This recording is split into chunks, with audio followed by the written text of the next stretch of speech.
Hello everyone. So we are discussing previous year questions of the chapter Human Health and Disease and the topic Immune System. In today's session we are going to discuss a short answer type question of 3 marks which was asked in the CBSE board term 2 examination in the session 2021-22. So the question is given below is a diagrammatic representation of immune system of the human body.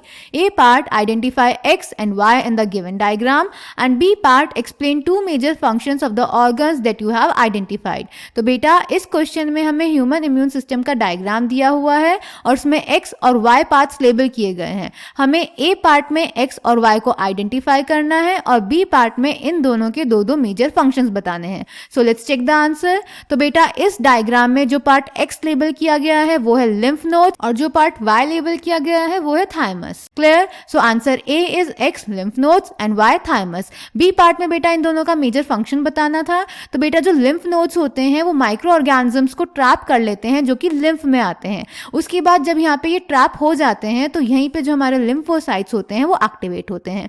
Clear. उसके बाद जो बेटा thymus होता है, thymus micro environments produce करता है T lymphocyte के maturation और डेवलपमेंट के लिए और ये इम्यून सिस्टम में हेल्प करता है जर्म से प्रोटेक्ट करने में. Clear. So the answer is B part lymph nodes. The lymph nodes are small solid structures located at different points along the lymphatic system. Lymph nodes serve to trap the microorganisms or other antigens which happen to get into the lymph and tissue fluid. Antigens trapped in the lymph nodes are responsible for the activation of lymphocytes present there and cause the immune response. Then thymus, the thymus provides microenvironments for the development and maturation of T lymphocytes, help our immune system fight against germs. So I hope this question is clear to you. Thank you.